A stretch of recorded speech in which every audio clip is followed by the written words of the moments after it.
me about Chris, British Chris here on Raw America. That's You right. do a great job with your rants every afternoon. Thank you. I still pinching myself. Um, oh wait, the owner of Raw America is now frantically calling me. I should probably email him and tell him everything's fine. Yeah, I just texted him. Okay, good. So yeah, I mean, I don't really understand how I ended up here being as a political commentator and also in America, I suppose. But I've been doing it since November, so I've not quite got your level of experience. But I am passionate about politics and social justice and stuff like that. And I've been on social media for a while. I've had various YouTube channels, and even when I was a kid, I used to run sort of video game channels and stuff like that. So I think it's sort of a Very natural cool. combination of skills I sort of oddly acquired, I think. Where did you start out? Yeah, it sounds like you were born in the UK. That's correct. Yeah. I'm from the southwest of the UK. I ended up moving to Minneapolis um, in about 2013. So been here quite a long time, actually. I've lived all over. I've lived in Miami as well, now in Oh, Los Angeles. So yeah. very cool. And you connected with Raw Story. Well, yeah.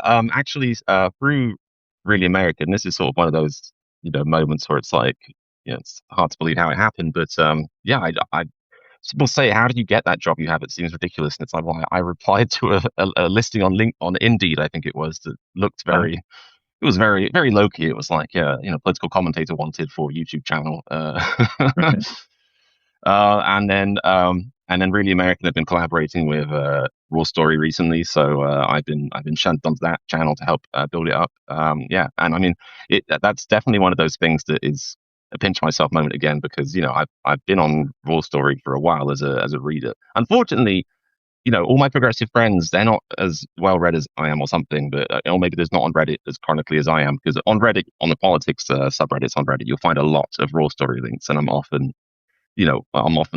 I found Raw Story through those Reddit links, and a lot of my friends, I'll say, "Oh, do you know Raw Story?" Because in my head, I'm like, I'm working for one of the biggest progressive newspapers online. That's so cool, and they're like, never heard of them. And it's like, all right, well, Oh, they're out there. I mean, it's oh, I know.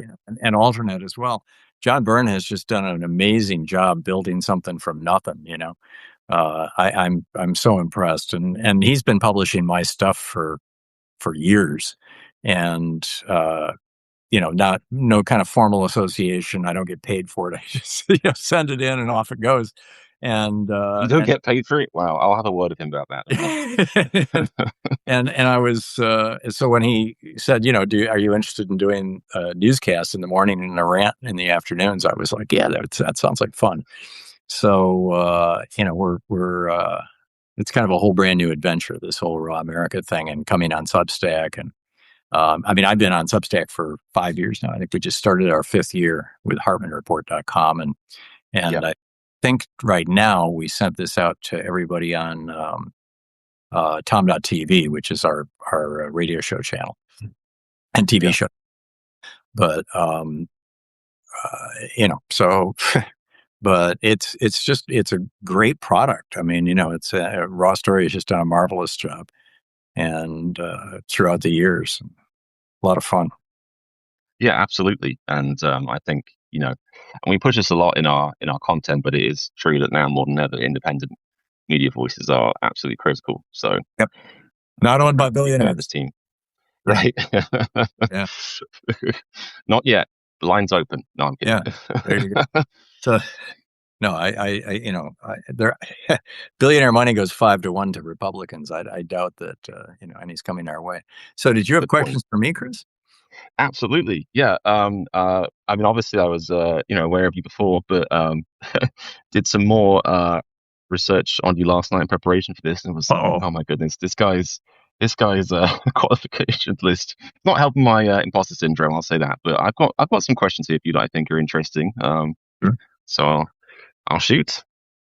Um, okay, so this is a very whimsical one. ever since I was a teenager, I've sort of semi-joked, and I've had this on social media platforms and stuff, that my ultimate goal in life is to one day have my own Wikipedia page. Huh. So, as someone with a legitimate, extensive Wikipedia page of your own, what do you feel this has done for you, and do you support it as a dream? Um, no, I was, I was sort of surprised and then not surprised when it got put up. I had nothing to do with it. You can't do your own Wikipedia page. They Right, of they don't course. like that. And in the earliest version of it, as I recall, came up. I don't remember if it was. I helped start Air America Radio back in 2003, 2004. And I think it might have been around that time, and it might have been because of my association with Air America. It might have, in fact, it might have even been the Air America people who made it happen. Um, or it might have been a little before that because I'd been writing. In '96, I started writing about attention deficit disorder Hmm. and psychology, and which is a field that I'd been in for many years. And then in '96, I published The Last Hours of Ancient Sunlight, which was one of the real early books on the environmental crisis and the oil crisis. And it did really, really well. It did an international bestseller. It's in 17 languages, and Leo DiCaprio's made it into a couple of movies. And I so, did read that, yeah. yeah. And so, I think that brought it about. But there was some stuff in there that just wasn't, accurate or that just seemed like really kind of sneering. Um, and I would go into the chat in there, and push back, Yeah. I'd get stomped on for that too. So I haven't looked at it frankly in a couple of years. I'm not sure what it says these days. But It, I think Wikipedia is a useful resource. It's just not always exactly, the best source for clean data. Oh, absolutely. I think it's that fine line though. It's interesting how, when I was younger, Wikipedia was, just becoming, quite big, and a lot of teachers were out there with a sort of puritanical message of, do not be using Yeah. Yeah. Wikipedia. But but now it actually has credibility precisely for the thing they seem to overlook, which is at least it shows some of its workings. The most websites don't have to show it. There's no little Yeah, no, footnotes or that's a anything. good thing. I will tell you, back, in from 2009 till 2016, I was living in DC and doing my show from DC. And there's a bunch of right wing think tanks, and I was invited for a tour of one by a fellow who used to debate me on my show, and he was affiliated with them, and we were actually had become friends, even though he was a Republican conservative, whatever you want to call it. And there was a basement to this building, and we got down in the basement, and there was about, I don't know, 8 or 10 uh, fairly young people. They looked like they were all in their early 20s, who were sitting at computers, and they were all just banging away at these computers. And as I was walking around, I saw that every single one of them was on a different Wikipedia page. They were just like editing Wikipedia pages like crazy, like pay and just basically putting right wing spin into things like trade policy and LGBTQ policy and I mean it was that was the moment when I thought, oh my God, this whole uh, information space thing is uh, more vulnerable than I had thought, frankly. Yeah, absolutely. And I think nowadays they probably have whole server farms of people Yeah, and not just in the U.S. changing the narrative. Yeah. Okay. Well, I thought it was good to ask that Wikipedia question first, especially because it gives us context. If I ask you a question that I've sort of gleaned from a Wikipedia page and it ends up being utter bollocks, shall we say? So, on that note, and hopefully this isn't bollocks, how did you find time in between running a million businesses and conquering the broadcasting world to get degrees in homeopathy and herbology? Oh, that was when I was very young. I was, Yeah. 19, 20, 21, 22. Those years. I was. I had started a business in East Lansing when I was 17, a radio TV repair shop, and it did pretty well for a couple of years. And then I made just some terrible business mistakes. I overextended. I bought a bunch of test equipment that didn't I couldn't afford, and we killed the business. I basically killed the business. I had 5 employees, and so I went to work as a manager in a GNC store in Okemos, Michigan, to pay the rent. And I got fascinated by the herbs that they were selling, And so I signed up for a couple of mail order courses, one in Canada to get a master's degree in herbology, which is actually a 2-year program that um, allows you to actually practice herbal medicine in Commonwealth countries. And then I signed up for this PhD course in homeopathy out of the United Kingdom. And, I mean, they were both basically mail order courses, no big deal. It wasn't like going off to college. But, it took about 2 years to do both programs. And I was just fascinated by it. And I started an herbal tea company in 71, I think it was, um, and called Woodley Herber Company. And we were selling um, herbal teas, potpourris, and smoking mixtures. And so that kind of got me into that business. And we discovered that the smoking mixtures smelled like pot when you smoked them. They were originally I had come up with these things from my studying herbology. That like mullein, for example, verbascum thapsus is a weed that is supposed to be demulcent. It's supposed to be good for your lungs, and so that was kind of the base ingredient. You'd add a little peppermint to it and other things. Um, and my partner was smoking cigarettes and he wanted to quit. And so this was something to help him quit. But because it smelled like pot, Larry Flint reached out to us. I don't know if you know who he is. He published a magazine called Hustler, Oh, uh, okay. a early magazine. Mm, In fact, he was shot. They tried to assassinate him, and he spent most of his life, the rest of his life, in a wheelchair. Um, but he reached out to us and said, he was starting this magazine in Columbus, Ohio, and he was looking and he would give us an ad in the magazine if we would sell him product cheap and let him resell it expensive. So we were, buying, like, it was like a bag of herbs cost us about 10 cents. We'd sell it to him for about $1, and he would sell it at retail for like $12 and make it sound like it was, cut your marijuana with this. And one of them had ginseng in it, and that one just took off like crazy. And Larry was selling it as an aphrodisiac or something. And we made a lot of money. We made Larry's first $1 million, actually. And then the Celestial Seasonings came along. Mo Siegel started this herbal tea company in '73, I think, and basically just kind of ate our lunch. And the business was still going, but in '78, my wife and I decided that we were going to start a community for abused kids in New Hampshire, and so we sold the yeah. business to our employees and moved off to New Hampshire and started this program based on a German program, and then ended up spending the next 20 years doing international relief work and that kind of social work stuff. But yeah, You still that's where I started with all that. Sorry, you asked me what time it is, and I told you how to build a clock. But no. This is fascinating stuff. Do you yeah, still practice? Do you have obviously you have green fingers? Do you still have a big garden outside, or are you still yeah. growing your own? Now I take herbs in capsules. More But efficient. yeah, I still and it drives Louise crazy. We'll take a walk, and I'm like, oh, Achillea millefolium, and verbascum thapsus, and I still remember it, and I use herbs.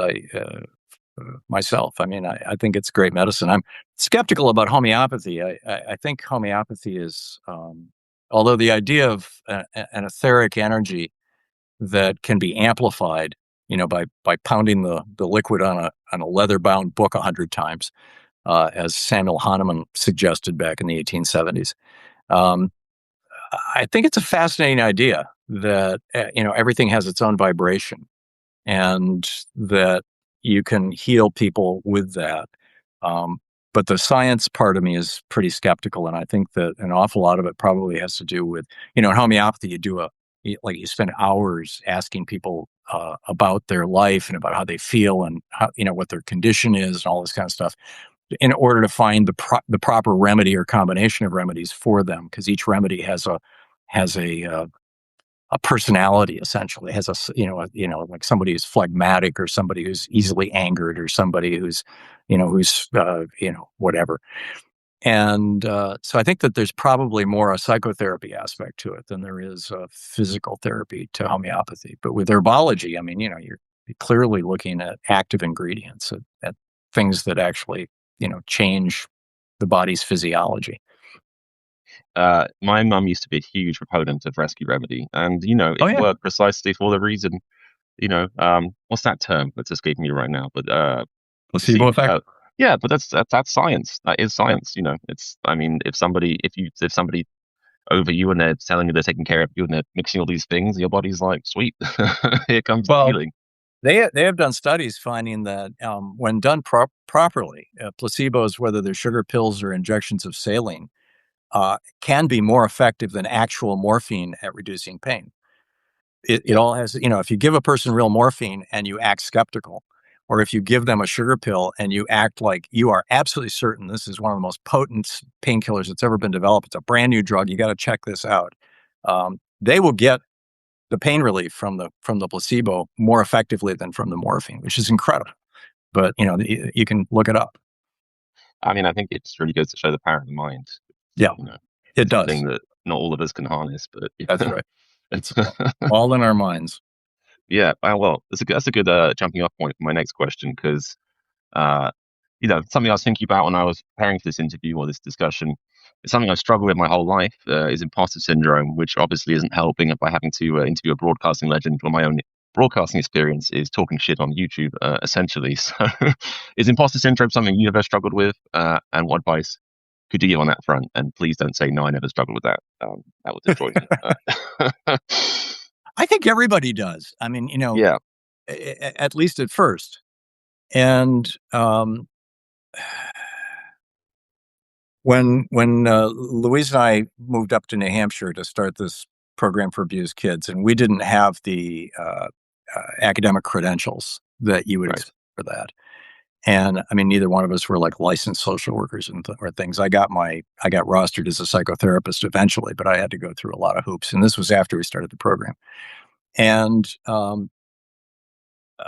were people who were kind of skeptical that we could do this and whatnot. And I remember in the first month or two we were up there, we made some friends and local people. And this one couple took us to this bar one night.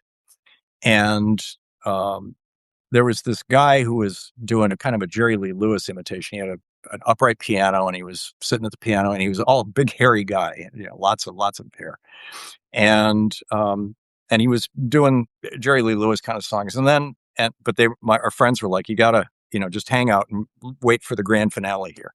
And he gets to the last song in the set and he stands up and he starts doing this on the piano just over and over and over again. And then he starts talking over it and he's like, when people don't take you seriously or people say you can't do it or people tell you that you're all screwed up or people tell you, and he goes through like about a dozen of these, kind of those kind of setups. And then he says, and then he sings it to the song. He says, "Fuck them if they can't take a joke. Dum dum dum. Fuck them if they can't take a joke." And and Louise and I looked at each other and were like, "That's our new mantra." You know? and I can't tell you how many thousands of times that song, and his name was Sweet Pea. I don't know if he's still around and still doing music. This was literally, you know, 45, 50 years ago. Um, but it it was one of those moments where you just get this kind of light bulb, and I just figured, I'm never an imposter. I'm just me. And Mm, if somebody doesn't think that I'm good enough or that I'm qualified enough or that I should be doing what I'm doing, and I believe that I am and I can, then, fuck them if they can't take a joke. I haven't struggled with anything like that since then. And I've done a whole lot of stuff that a lot of people would say, no, you can't do that. You can't be a radio host. You can't write, best-selling book. You can't, make movies. You can't, give that speech. You can't keynote that. I've keynoted psychiatry conferences where literally everyone in the room is a medical doctor, not just a psychologist, but an actual yeah. MD. And I'm lecturing them on attention deficit hyperactive disorder. And it's a funny thing because I've written 6 books on this. And when you write a book about something, and this is something I had suspected before I was writing these books, but I didn't really realize. When you write a book about something, suddenly you're an expert on it. so got a room full of psychiatrists sitting here going, "Oh yeah, that makes sense. Yeah, okay," like taking notes and things. And so, I mean, you just, my counsel to you, to the extent that you have asked for it or are willing to take it, Hmm. is fuck them if they can't take a joke. Just, do your very best and it'll be plenty. Yeah, I will say something I've been telling myself and a few other people recently is that I try to internalize this, which is that if Donald Trump could be president, anybody can be anything. Exactly. The bar is now in hell. Okay, let's move on to ADHD because that's close to my heart, that topic, and you were just bringing that up. You've written a lot about ADHD, of course. I think your hunter versus farmer hypothesis is very interesting. I've long thought that my brain is like not built to succeed in the societal structures of modern Western living, basically. Every attempt to address that feels like more like kind of wrangling a wild animal rather than addressing a sort of reasonable, fixable issue. Sometimes I feel like it's almost like hard to achieve meaning and happiness when your brain feels like fundamentally incompatible with the way everyone says you should live. And I've realized I didn't even write a question down there. I just got existential. But, what do you Well, think good. about that statement? Well, I got started when Louise and I were running this community for abused kids, from 78 to 83. Um, Virtually every child that came in the program had been diagnosed as having attention deficit disorder, although back then it was called a hyperactive syndrome or hyperkinesis. And a guy by the name of Ben Feingold, a pediatrician out in San Francisco, had come up with this theory that it was caused by salicylates, food coloring. And salicylates are the family of chemicals or drugs that aspirin is in. And so I flew out to San Francisco. I made an appointment to meet him. He invited me to his home. We're sitting in his apartment overlooking the Golden Gate Bridge. And we had several long conversations about ADHD. And he was convinced that it was a physiological thing. And I was real skeptical of that. But, I thought, well, we'll try it. And so in our program, because it was a residential program, we could control these kids' diets. We had about 30 kids. And so we put them all on a salicylate-free diet for 6 months. And what we found was we had one kid who we could turn on and off like a light switch with salicylates in terms of his hyperactivity. And that kid also had psoriasis. And Ben Feingold was an allergist, a pediatric allergist. And so he was looking at kids who had psoriasis. And I think that they actually had an actual genuine allergic reaction to salicylates, and it was causing them to get all itchy. And that itchiness was translating into ants in your pants, hyperactivity. So, but anyhow, I wrote a paper on that in 1980 that was published in the Journal of Orthomolecular Psychiatry on the hyperkinetic syndrome and salicylates. And around that time, I started thinking there's got to be an alternative explanation for this. And then about, I don't know, 8 or 9 years later, 10 years later, something like that, it was in the early 90s. We had left that program. I had started an advertising agency or a travel agency, actually, in Atlanta. Louise and I were running that. And our son was crashing and burning in middle school or in the last year of elementary school. I don't remember which. And, he was like 11 or 12. And one night, I was laying in bed reading. I read to get myself to sleep because my brain goes, and, and, well, actually, the day before or earlier that week, we had sat in a psychologist's office with our son, Louise and I, with our son. And the psychologist was going, well, you're easily distracted. And I'm thinking, so am I. And he's like, and you love stimulation and risk taking. And I'm thinking, so do I. And he's like, and you tend to be fairly impulsive. And I'm thinking, so do I. And he says, therefore, you've got a broken brain. Your brain is diseased. There's something wrong with your brain. You're lacking a chemical called dopamine, and we're going to supplement that by giving you this Ritalin pill. And I was watching my own kid just like fall apart. This Yeah. guy even said, you probably won't do well in college. He says, what do you want to be when you grow up? And my son said, I want to be a marine biologist. And he said, well, you can scratch that off. Are you good with your hands? You could become a mechanic. Car mechanics make a lot of money. Just be sure you pick foreign cars. Don't work on American cars. And, and my son has got like tears in his eyes. Like his whole life is just falling apart in front of him. So anyhow, a couple nights later, I'm laying in bed, reading Scientific American, an article about the beginning of the agricultural revolution. And it was talking about this time when we made this transition from 300,000 years as hunter gatherers to the last 10,000 years roughly as an agricultural society, and all the cultural changes that were associated with that. And it suddenly hit me. I mean, like right out of the blue, laying in bed there, um, that in a hunting and gathering society, if I'm going out looking for lunch for the tribe, I've got to be scanning my environment constantly because there's, that rabbit over there that's going to be my lunch, which I've got to catch, I got to notice, is just as there as that bear over there that wants me to make me its lunch. So number one, I've got to be just constantly what you could call distractibility. Like a little kid sitting in class watching the bug on the ceiling instead of the teacher. They think that's bad, but that's actually, so number one. Number two, impulsivity. If I'm chasing a rabbit through the forest and a deer runs by, I can't sit down with a pad and pen and say, okay, risk benefit analysis. Let's see, deer, more meat, rabbit, easier to catch. You can't do that. You've got to make an instant decision. And in fact, you have to make that decision and be acting on it before you even realize that you're thinking about it. And that is the literal medical dictionary definition of impulsivity. Behavior precedes cognition. Mm. So impulsivity, survival skill in a hunting gathering world. And then this need to take risk. I'm thinking, okay, if I wake up in the morning thinking, I really don't want to go out there and get some lunch because there's things that want to eat me as much as I want to eat them. So I'm just going to stay here in the cave. I'd starve. So, that risk taking, again, these are all skill sets for a hunter gatherer. But in a farming society, an agricultural society, which is, the modern incarnation, there's a factory society, but they're kind of the same thing. You got to go out there and plant plants, and then you got to sit there for months and wait for them to grow. And then you got to go out and pick bugs off plants, row after row, bug after bug, plant after plant, hour after hour, day after day, week after week, month after month, and never get bored and think this is cool. Yeah. And my brain's not wired that way. And so, number one, you can't be impulsive. You can't say, "Oh, those the soybeans grew great last year, but let's try something new. Let's grow ragweed and see what happens." Everybody dies. You can't eat this stuff. You can't be distracted. You've got to be focused on the bugs, picking the bugs off the plants. And you can't be a risk taker. You've got to be the person who, you farm, you put a fence around your property and you grow your crops and you just sit there on the porch and watch them.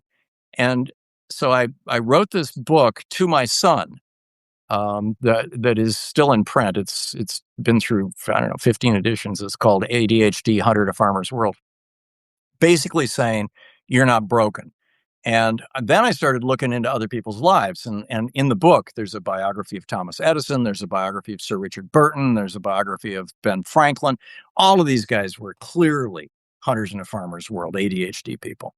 And so, I published that. And I started speaking at conferences in the mid '90s, and then people like Russell Barkley, these PhD people, very invested in the pathology model of ADHD, started really attacking me aggressively. And I was invited to speak at the University of Hebrew University in Jerusalem, and he was there, and he refused to shake my hand when I was up on stage with him. And I really got trashed for a couple of years. And you talk about imposter syndrome, right? I really got trashed publicly in print over and over again. And now there's like really good science. I mean, it's been 25 years. There's really good science out now, or it's been 20 years, 30 years, I guess, since 96, proving that number one, it's genetic. Number two, it survives in the gene pool because there's a benefit to the species for it. And Yeah. and number three, that we can actually look at the mechanisms associated with it. And Yeah. I've actually had now in the last 5 years a couple of like major people in that field actually write public apologies to me, which is mind-boggling. So, but anyhow, that's my ADHD story, and that's the way I think of it. I don't think that I No, can brain or my I son. I appreciate it because I feel like it really, like, that is honestly the way I've sort of thought of it from the second I've been diagnosed. I have sort of thought of it as like a sort of an issue of like, I don't fit into society, modern society. But I've genuinely thought about, I have thought a lot in the past about mental health and, and how, uh, how also not just in as far as ADHD, but as far as like depression, how, our lifestyles, some people are just not compatible, in a happiness sense, in the modern life. And speaking of societal compatibility, I have a question here that I want to ask, because there's a sizable number of people who voted for Trump, or do you think there's a sizable number of people who voted for Trump that feel blindsided about this whole war in Iran? Hmm. And if so, what would you say to them? Yeah, certainly Tucker Carlson is, you know, Yeah, and the people around him. Um, yeah, Trump campaigned on no more stupid wars. I mean, that's how he took down Jeb Bush, right? Was right. by trashing his brother, and in addition to low energy things. And let me just to wrap up the ADHD thing. I think that those of us who grew up with ADHD and really struggled in some parts of school, Yeah, that creates this "I'm not good enough" thing that leads to imposter syndromes kind of stuff. And I'm real committed to trying to keep kids from being damaged that way, or wounded that way. Damaged is the wrong word.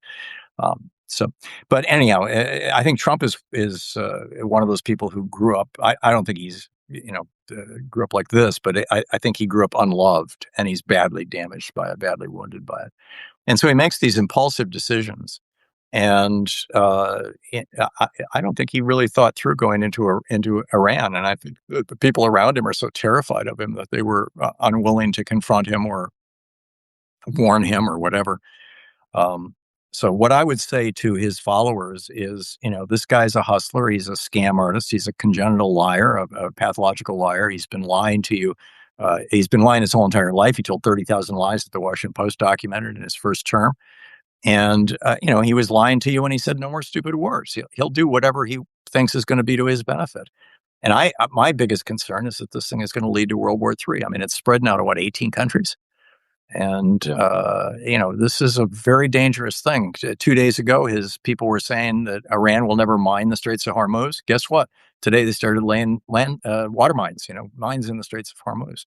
I mean, that is world changing. The lack of fertilizer, we're going to start seeing famine in the third world. The lack of petroleum products to Asia. You're going to start seeing interruptions of commerce. We're going to see massive inflation from this. And he's saying, "Oh yeah, well, we'll wrap it up pretty quick," because he's realizing that he's stepped in it. And Iran is like, "We're not going to wrap it up." And now you've got the guy running Iran, who Trump just killed his mother, his father, his wife, and his brother. I mean, and this guy's just going to say, "Okay, cool, we'll just wrap it up." I don't think so.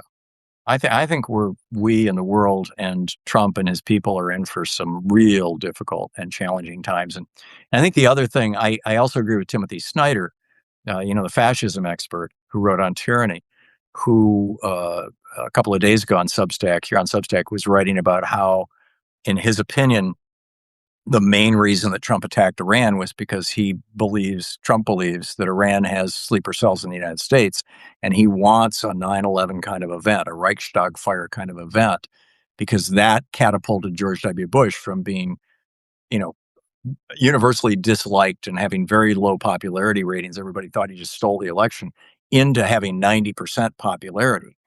yeah. And so Trump is just hoping that America gets a 9/11 kind of attack from some Iranian proxy. And that concerns me too, because on that bet, he may be right. I mean, if we are hit with that kind of an event, then it's entirely possible that there'll be a rally around the president kind of response, which I think could be very, very dangerous for this country.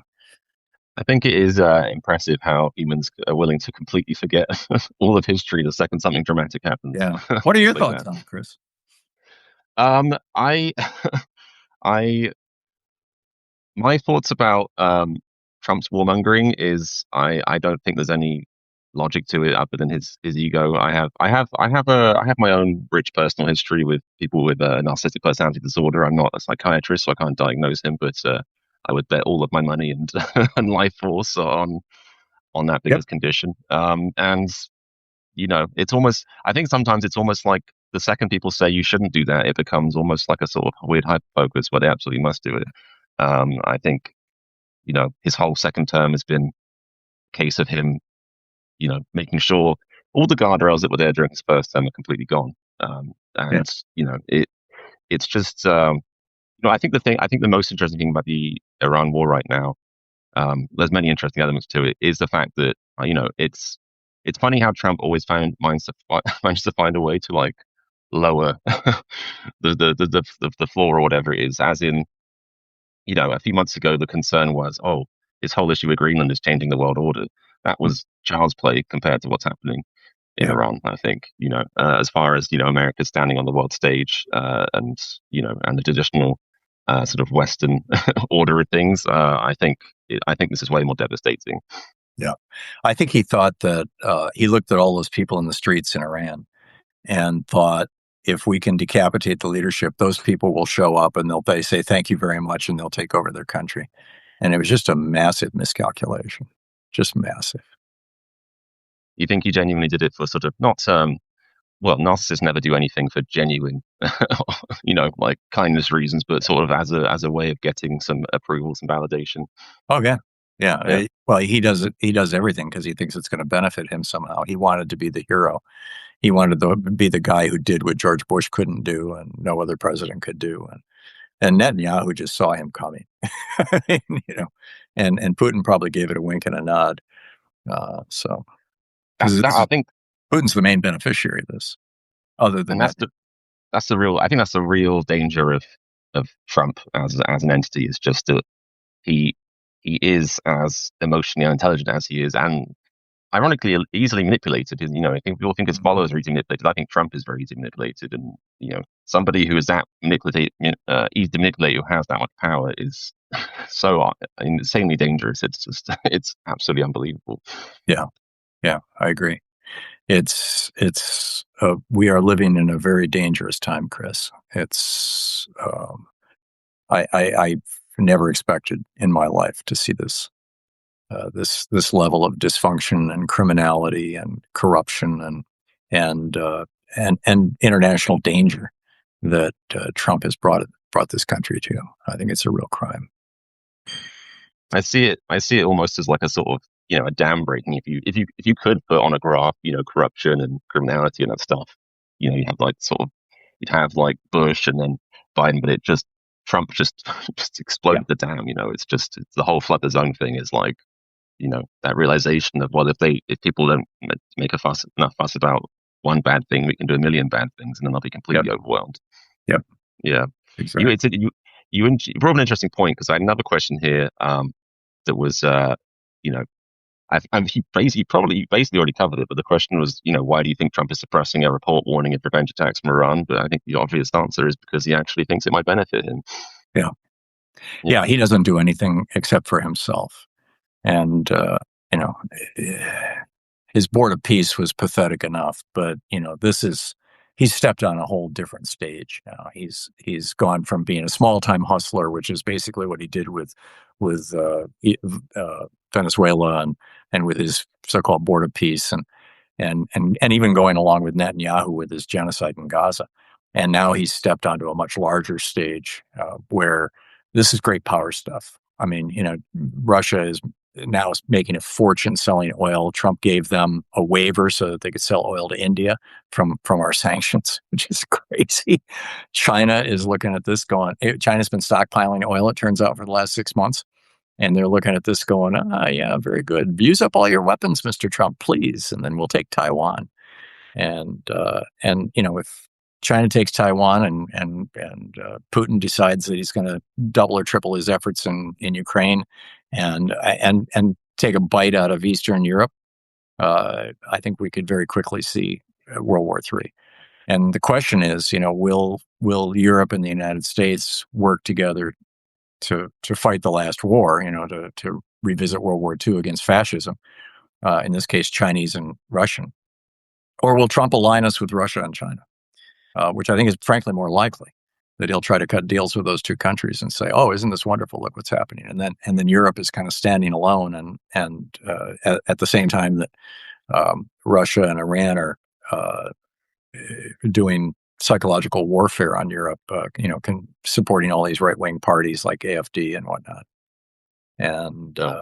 and then we end up with, I mean, for 200 years the world has been getting more and more liberal, more and more progressive, more and more genuinely small d democratic, And this could be the thing that flips it backwards, that fulfills Hitler's dream of 1,000 years of Reich. I hope Yeah. not. I really hope not. I hope not too. Well, I think everyone who lives here hopes not. well, and also People who are I paying hope not, attention. because you and I will be among the first to get thrown in jail. So, Yes, true. Um, I think on that note, I have a question that is very linked to that, which is that I think not enough people are talking about this. But do you think that you genuinely believe the US can course correct from Trumpism without some kind of tumultuous historic event? Do you think it really can be undone at the polls? I do. But I think we've already had that tumultuous world-changing event, and Mm, we've had several of them. But the big one, I think, is this war in Iran. This is, Trump has just gone way beyond what he should have, and you're going to start seeing more American casualties. The mining of the straits. I mean, this is very, very real. And you've got very serious people, retired generals and whatnot, just freaking out, and retired diplomats. I'm very concerned about it. yeah, yeah. I mean, it's mind blowing that people who are paying attention are worried about the actual you know the inevitable ramifications of this, whereas the people in charge are still arguing if it's actually a war or not. Yeah, yeah. Like, who could have foreseen it? Though, there could be like world-ending ramifications, and people would be arguing about if it counts as a And the conflict or Republicans not. are still like, oh, we're still afraid to say anything about Uh, this because Donald might trash us in the primaries. My one hope on this is something that Mark Pocan, congressman from Wisconsin, former president or chairman of the Congressional Progressive Caucus, he comes on my program every other week and for an hour takes calls from listeners, and he's done that for about a decade now. Bernie did that for 11 years with us. And last time he was on the program, he said that he has been talking to some of his Republican colleagues and basically saying to them, how can you're a decent human being. How can you put up with this bullshit? And what they're saying to him is wait until the primaries are over. Once I've won my primary, Trump can hurt me in the primary. He can't hurt me in the general election. Once the primary is over, and there's a good chance I can get myself reelected, and these are people from very red districts, then I'm going to be coming out against Trump. And I think the tide is going to turn inside this country yeah. um, because of that dynamic, starting probably in late May, sometime between May and the end of July, which is when most of the primaries are done. And I hope he's right, because that means that we might be able to seize control of the House. We might be able to stop a lot of the insanity that Trump is engaged in, and it feels like we're at a turning point in this country. Oh, What's your sense of it? no, I absolutely sense that, and unfortunately, I only sense that through the lens of my, I'd say, quite cynical view on humanity and Mhm. human beings in general. Because I don't think the sea change is being like, wait, maybe this is bad. I think the sea change is more about them realizing, oh, this is actually going to start impacting me negatively. And I'm talking about the politicians mostly, but they're actually starting to be like, well, Trump used to be more beneficial, but now they're sort of weighing up and being like, well, obviously he's only got, technically, supposedly, legally only got 3 years left. And they're also seeing public opinion turn massively against him, and they're thinking, well, maybe this finally isn't actually good for me. It's not a sense of moral justice or correctness. It's just a case of, well, maybe this will make me less money, Yeah, pretty much. yeah, I think so. Yeah. I think so. Okay. All right. That's a good point to jump onto this question, because I think the whole philosophy of the MAGA base and everything is fascinating. I look at it through a very sort of philosophical and moral lens. And this question is basically: do you think Trump's MAGA base is hesitant to stick with him, given his numerous betrayals, or are they a lost cause? I think more fundamentally, the question is basically, do you see the sort of MAGA voting bloc in general as a lost cause?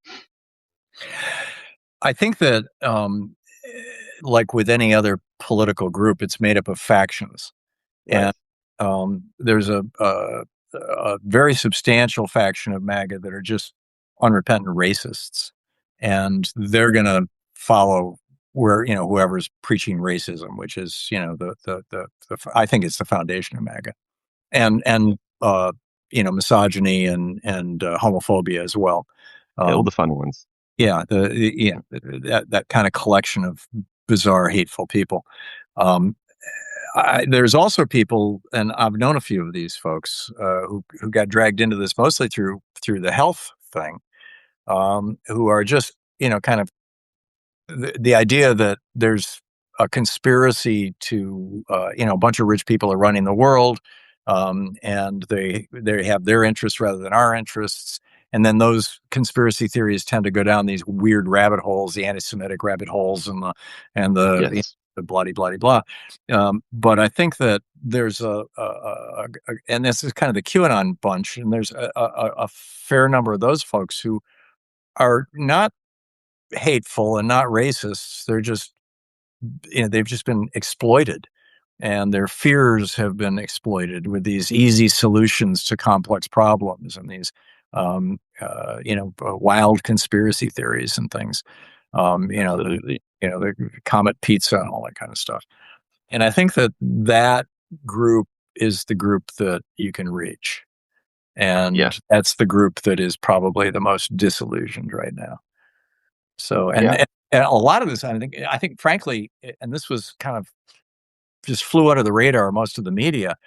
But 2 weeks ago, Bob Kennedy, I knew, I won't call him Bobby or Robert Jr. because that's his father, and I was a huge fan of his father and worked to get his father elected. And um, he's not his father, but I knew him. We were on Air America Radio together, and he's been on my program many, many times. We've hung out together, and um, it just shocked me because he won the lawsuit proving and made millions proving that glyphosate Roundup, this herbicide, causes cancer.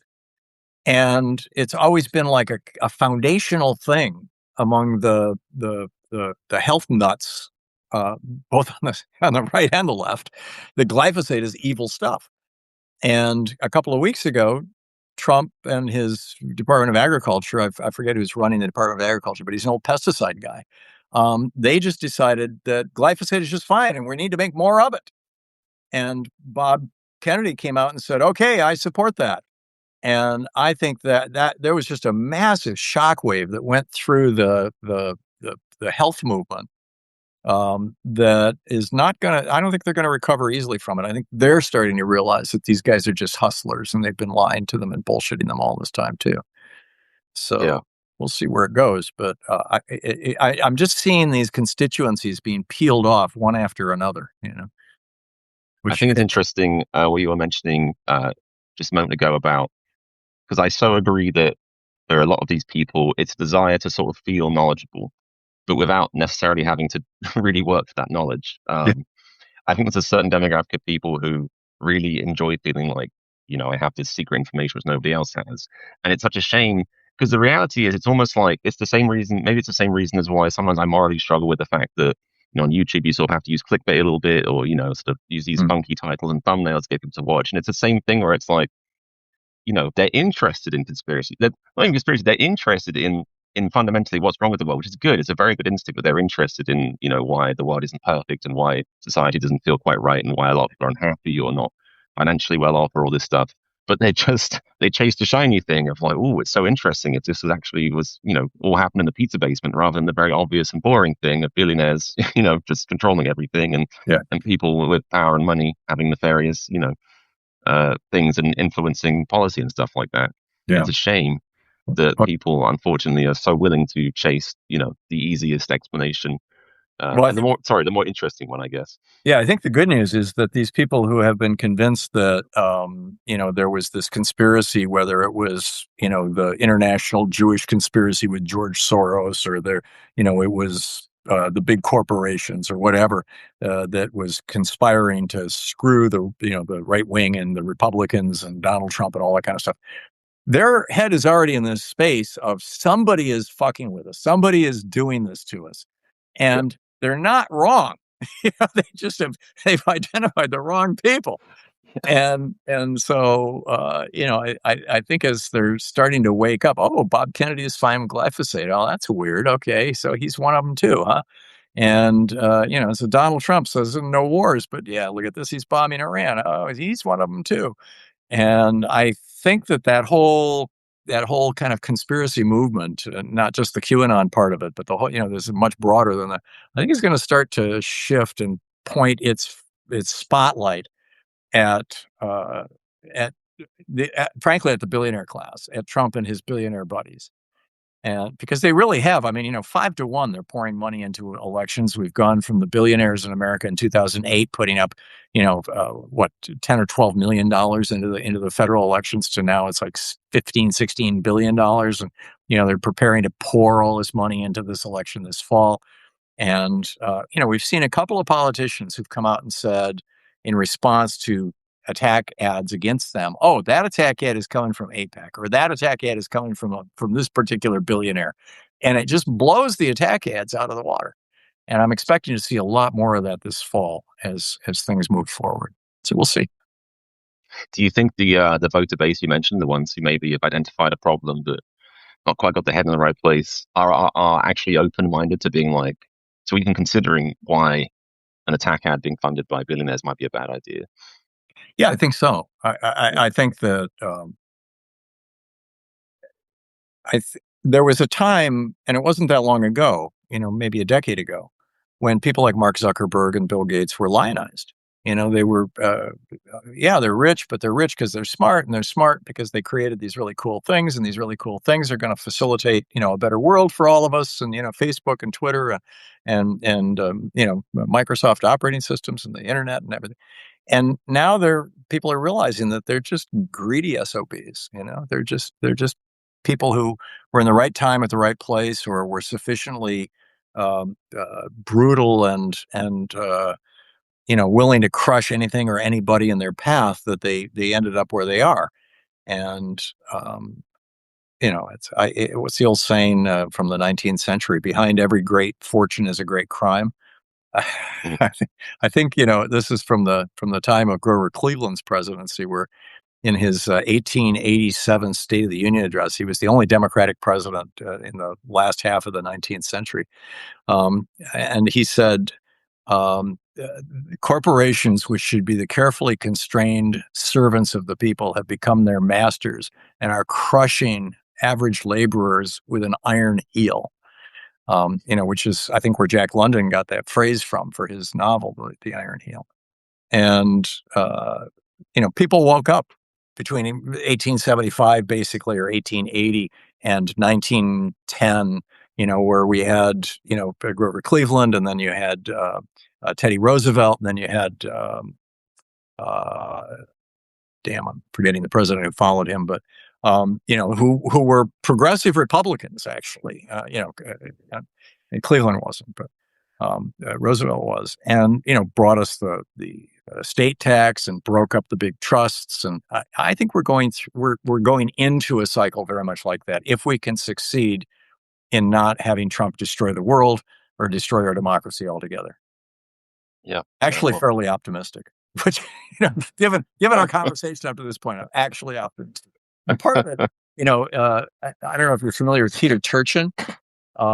He's written a no. bunch of he's written a bunch of books. This is one of them, Age of Discord, and here's another one, End Times. And he has this thing that he calls Cleodynamics, where he says um, that history moves in basically 40-year cycles. And you get 40 years of conservative, and then there's a reaction to that, and you get 40 years of liberal, and then there's a reaction to that, and you get 40 years of conservative. And then there's this fellow named William Howe. No, it's William Strauss and Neil Howe. Neil's been on my program a number of times. Bill Strauss died. But they wrote a book, New York Times bestseller back in the 90s, called The Generations of America. And then they followed that with one called The Fourth Turning. And now Howe has got a new book out called The Fourth Turning Is Here. And their hypothesis is that we go through 80-year cycles. And now they don't break it down into 40 years of conservative, 40 years of liberal, just 80-year cycles.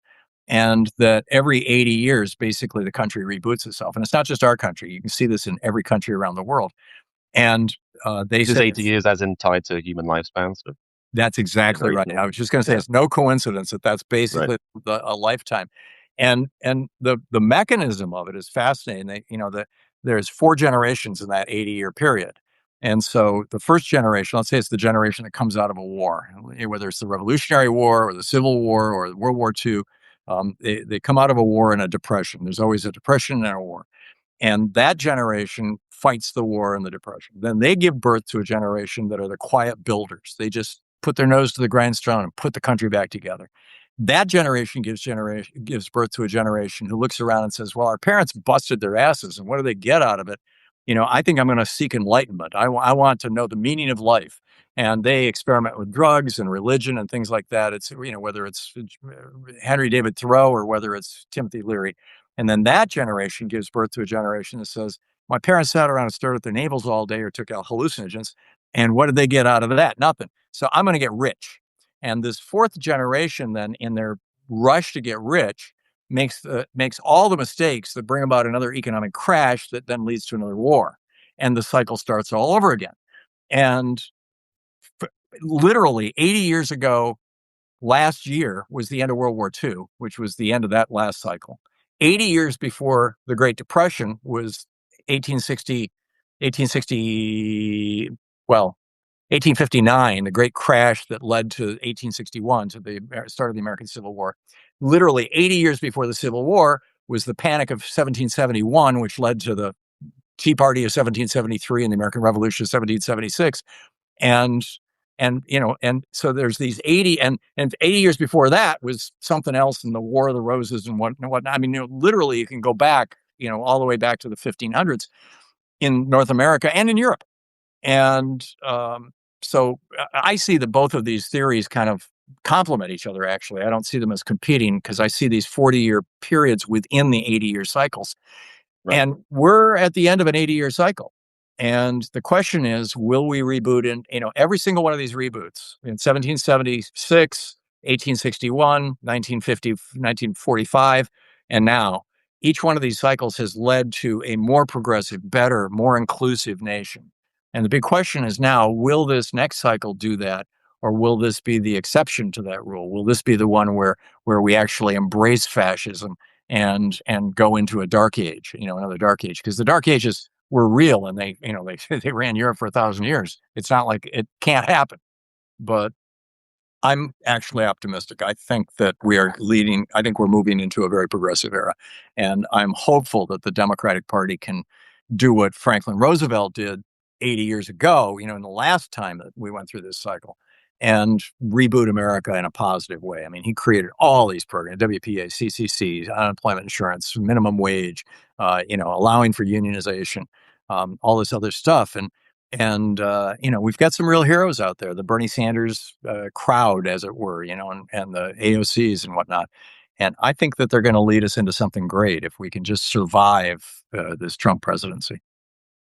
I hope so. I believed in Bernie since I first encountered him in Minneapolis in 2015. I actually used to, I canvassed for him. I used to knock on doors and Yeah. I phone banked for him, which was quite interesting as a British person because Yep. a lot of the people I was calling did not appreciate being told how to vote by by a funny sounding Brit. Sure. But I tried. A Oh, lot of people like, the hell are you talking about, boy? yeah. So, Bernie is just a wonderful man. When we started the show in 2003, we started out of our house in Vermont, and Bernie would come over to the house and take calls for an hour, every Friday, and that we started that. And like I said, he did that for 11 years, and every single Friday. And we got to know him really well. And he is what you see is what you get. I mean, he can be kind of a curmudgeon, and when he's focused on making something happen, nothing's going to get in his way. And he's also a compassionate man, a caring man, a fundamentally decent human being. In your life, you meet a few people who are just so extraordinary that they kind of blow your mind. And Bernie is one of those people for me. So yeah. No, it's nice to hear. Well, I had a question up here about, is Bernie as lovely and as cuddly as he seems Yeah. from 50 feet away on a podium? But Well, thank you here, for this is answering that one. the first time that we met with Bernie. Um, that was kind of the setup to his coming on my show. He had been doing a question and answer thing on a local radio station, and he had to stop doing it because he was running for reelection. And the guy who owned the station called me up and said, I'd like to introduce you to Bernie, and I'd like you to have him on your show, because he was carrying our show too, because he can't do his own show for until after the election. And so we met in this restaurant in Burlington, Vermont. And Bernie comes in and kind of we're sitting there waiting. Bernie comes in and sits, and it's kind of like this force of nature, just comes in and sits down and with his aide, and his phone rings. And he picks up the phone. And he's like, "Oh, really? Oh my god! Oh my god! Okay, I'll be right there." And the waitress is walking by, and he kind of reaches out and kind of pulls on her. She had an apron. Pulls on her apron and says, "Ma'am, get me something with chicken." She's like, "Oh, okay." And she scurries off, and he's like, they're striking now at the IBM plant in whatever it is in Rutland or something, and I got to be there in 30 minutes. So you got 10 minutes. What do you want to talk about? So, yeah, Yeah. I mean, that's lovely to hear because it's nice to hear that his personality is as authentic as it sort of comes off, he gets stuff done. Yeah. Don't get in Bernie's way. Like, yeah, there's some people are just forced of nature. You meet certain people, like you say, and you just wow. I wish I had that level of conviction and energy. I suppose that's great. Or you can acquire it. You I can acquire it yourself. For many years of therapy. Bernie's one of my role models. Yeah. Oh, I love Bernie. I honestly, I'd say like that was part of my political awakening. Not just I think I was always progressive minded, but I wouldn't necessarily have known how to label my politics. But that was definitely part of my political awakening. But not just the awakening of this is what I believe, but also like realizing this is what the system actually is. Like that sort of showed me how broken the system is. Like Bernie and the whole primary business. There you go. You say. Yeah. Speaking of Democrats, sorry, go ahead. Well, I was just going to say we've pushed past an hour here, Chris. I think we should probably wrap this up pretty soon. Oh yeah, of course. Yeah, no, of course. It's just been fun talking to you. Yeah. Well, actually, this is your live technically, so you can cut me off whenever you want.